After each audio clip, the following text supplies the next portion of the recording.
மயிர பண்ணுவீங்க பண்ணு, கை வச்சு பாரு தமிழ்நாடு என்ன ஆகுதுன்னு. பண்றவனை விட்டு போட்டு விஜயை கைது பண்ணிக்க போனப்பா பொழப்பு கட்டணும். சொரக்காய்க்கு உப்பு இல்லைன்ட்டு பண்ணு கைவை. 41 பேர் ஆயிட்டாங்களா? என்ன வெங்காய அரசியலாக்குறது? உண்மை தானே. ஒரு விஜய் தம்பி நான் வாழ்த்தினேன் வெற்றி விழாவில், லியோ வெற்றி விழாவில். The only one alternative. நாளைய தமிழகத்தின் நாளைய தீர்ப்புன்னு சொன்னேன். முதல் படத்திலிருந்து நான் 10 படம் நடிச்சிருக்கேன் அவர் கூட. அவரோட வளர்ச்சி பிடிக்காமல் அவரை எதுக்கணுன்னா, நீ கொள்கை ரீதியாக எதிர் கூட்டம் போட்டு அவருக்கு பதில் சொல்லு, பேச தெரியலன்னு சொல்கிறியா சொல்லு.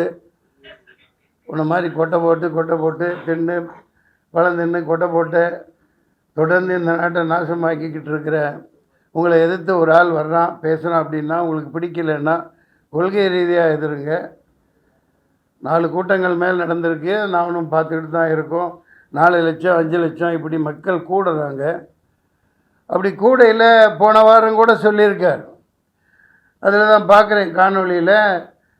நாங்கள் என்ன கேட்குறோம், உங்கள்கிட்ட ஒரு பெரிய இடமா கொடுங்க, மக்கள் நின்று சந்தோஷமாக பார்த்துட்டு கேட்டுட்டு போகட்டும், வேறு ஒன்றும் கேட்கலையா உங்கள்கிட்ட? அது காரணத்தோடு நீங்கள் செய்ய மாட்டேங்கிறீங்கன்னு இந்த நிகழ்ச்சி முன்கூட்டியே சொல்லியிருக்குது அந்த தம்பி. உண்மையாக இல்லையா? அப்புறம் அரசியல் ஆக்குறாங்க அப்படின்னா என்ன? கேவலமான கேடுகட்ட அயோக்கியத்தனமான அரசியல் தானே. சொந்த மக்களை இப்படி காவு கொடுக்கலாமா? சொந்த மக்களை சொந்த ஊர்க்காரங்களை காவு கொடுத்துட்டு நல்ல வேஷம் போட்டுட்ருக்காங்க. இதுக்கு ஒன்றும் இதுக்கு மேலே என்ன சொல்கிறதுன்னு தெரியல.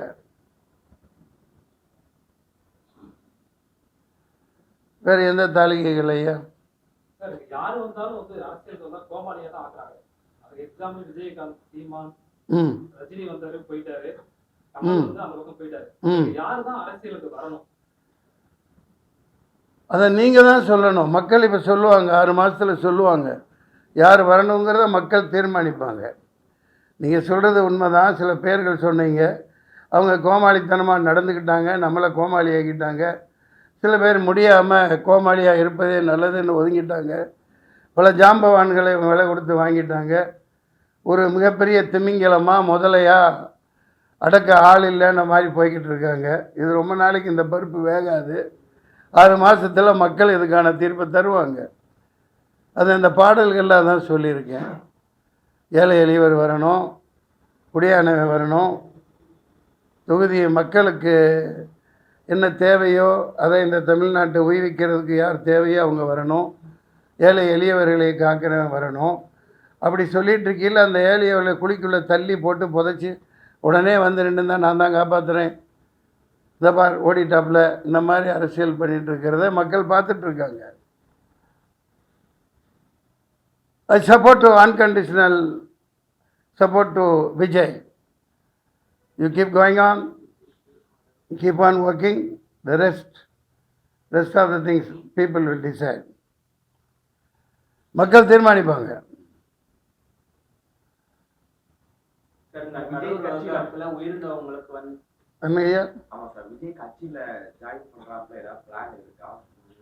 என்ன மடத்தனமா பேசிட்டு இருக்கிறீங்க?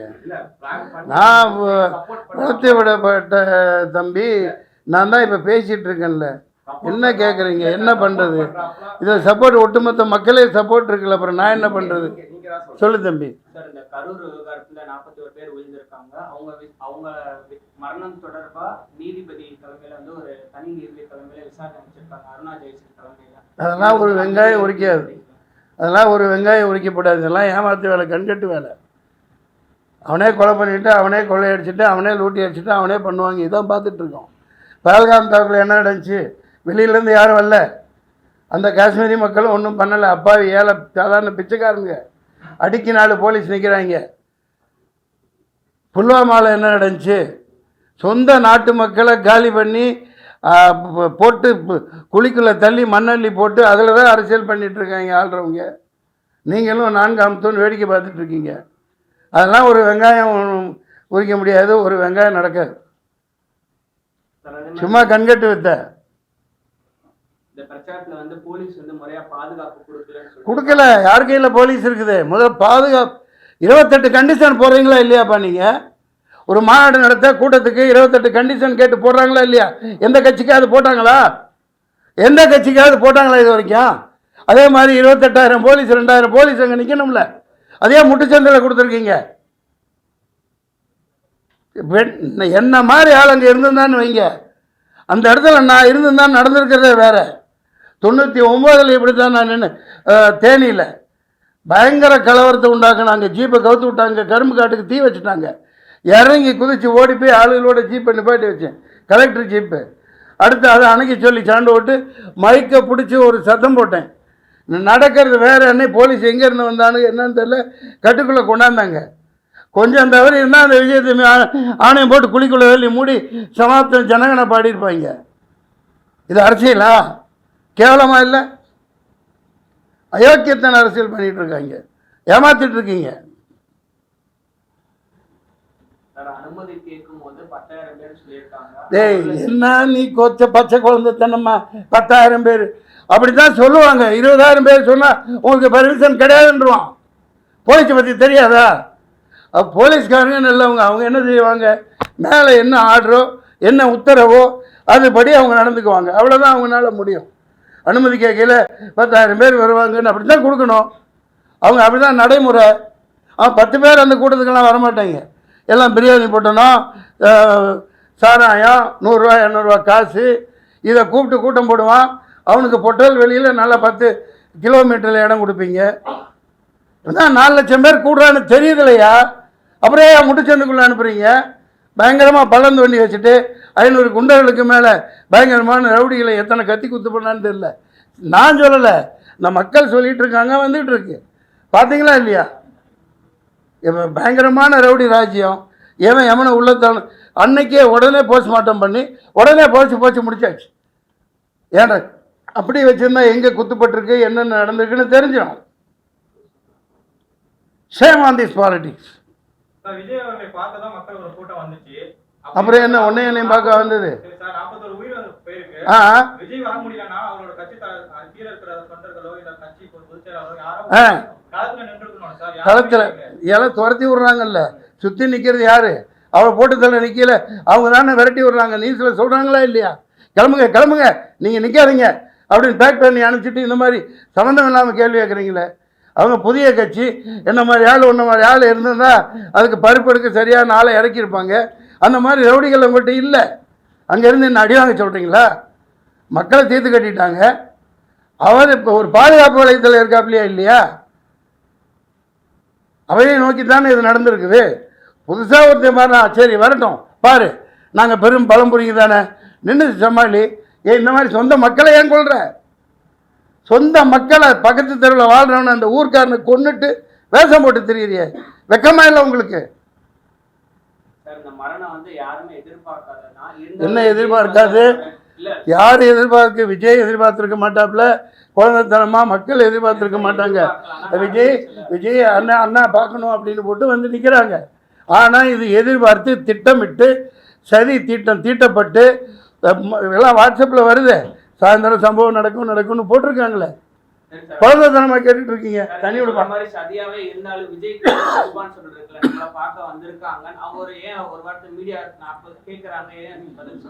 நீ வந்து ஏன் பதில் சொல்லியா? சொல்லாம சொல்லி ஏப்பா நீ அந்த அப்படியா நீ தெரிவிக்கிறியா? சாதாரண 1-2 உயிரா 40 பேர் மேலே நிற்கிறார்.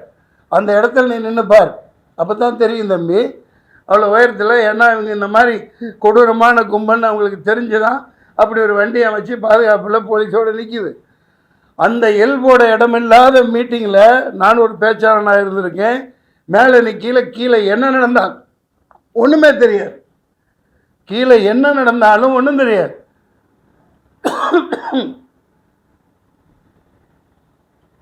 செருப்பு வீசுகிறான், கல் வீசுகிறான், கெட்ட வார்த்தையில் திட்டுறான். ஒருத்தருக்கும் கூப்பிட்டு விஜயகாந்த் மாதிரி கண்டிச்சுக்கிட்டு பண்ணிகிட்டு இருக்க முடியுமா? எவ்வளோ பெரிய ஆபத்தில். நான் அது வண்டி உள்ளே போயிலே பார்த்துருந்தேன்னா திருப்படா வண்டியை பொட்டல் வலிக்கு விடுறா பார்த்துக்கலாம் போலீஸ் கேஸு அப்படின்னு அப்படி எழுதி போடணும். இவங்களை மதிக்கிறது இல்லை, கொஞ்சம் கூட பிரயோஜனம் இல்லை. தெரிஞ்சாதானே காவல்துறை அப்படி ஒரு சந்துக்குள்ளே போய் நிப்பாட்டுறாங்க. திட்டமிட்ட சதி. இதற்கான தண்டனை 6 மாதத்தில் கிடைக்கும். அதே இடத்துல தான் எடப்பாடி வந்து கேம்பெயின் பண்ணாரு. சரி, அதுக்கு என்ன இப்போ 40 பேர் சாவலையா? வருத்தப்படுறியா? இல்லையே, அவங்களுக்கு இப்போ எதுக்கு சொல்கிறீங்க?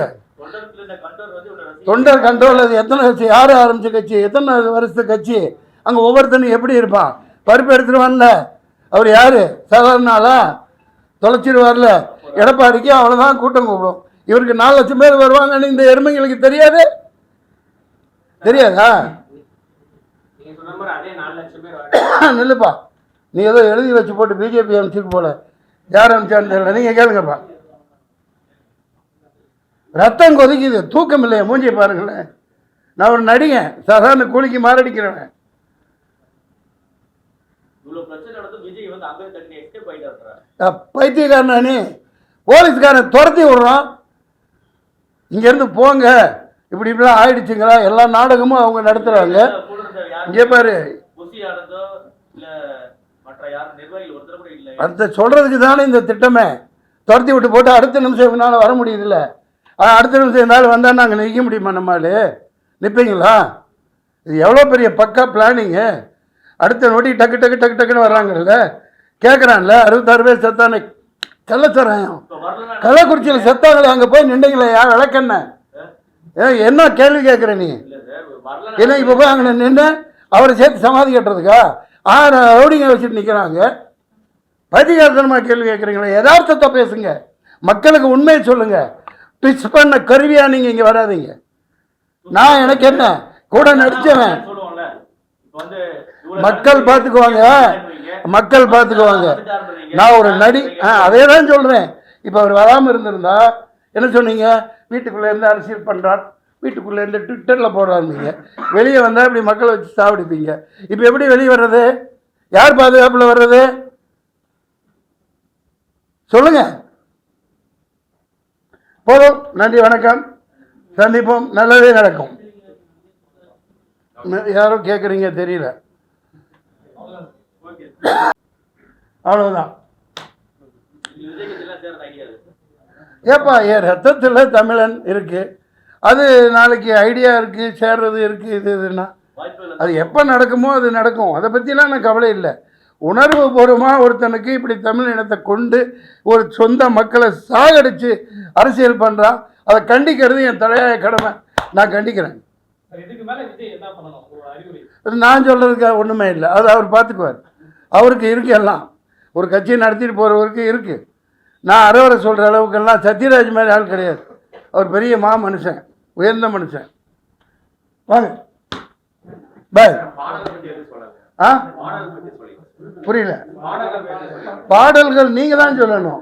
அது நீங்கள் நினச்சிட்டு இருந்தா இது பெரிய ஜாம்பவான்களையே எல்லாத்தையும் தின்னுட்டு முதல்ல உட்காந்துருக்குது. அது எவ்வளோ நாளைக்கு இருக்கும்? எவ்வளோ நாளைக்கு உங்கள் ராஜ்யம் நடக்கும்? பார்த்துக்கிறேன். எத்தனையோ கொடுமைகளை தாங்கிட்டு நிற்கிறேன். நான் என் படம் சரக்கு எடுத்து 4 வருஷம் 4.5 கோடிக்கு மேலே போச்சு. வெளியிட முடியல, பல சிக்கல்கள். இன்னும் ஓடிடியில் வெளியிட முடியல. வித்தும் கூட என் சொந்த அண்ணன் பையன், அண்ணன் மருமகன், பள்ளப்பட்டியில் சவுக்கத்தலி சொந்த அண்ணன், அவரோட மருமகன் ஜமாலோட அண்ணன் தான் சாதிக் பாட்சா. எப்படி கொலை பண்ணாங்க என்னங்கிறத வைக்கவே சொல்லியிருக்கார். எனக்கு தொடர்பு இல்லை, யாரு கூட தொடர்பில் இல்லை. என் தொடர்பு இல்லாததுனால ஊற்றி மூடி சாவடிச்சு பண்ணிட்டாங்க. எத்தனையோ இப்படி அரசியல் படுகொலைகளை நிறுத்தியிருக்காங்க. ஆனால் சொந்த மக்களை ஒருத்தர் வர்றாரு, அவரை எதிர்க்க முடியாமல் இப்படி ஒரு பாலிடிக்ஸ் பண்ணுறது நீசத்தனமான, ஈனத்தனமான, கேவலமான செயல். அது இறைவன் பதில் கொடுப்பான். 6 மாதத்தில் அதுக்குரிய நடவடிக்கை நடக்கும்.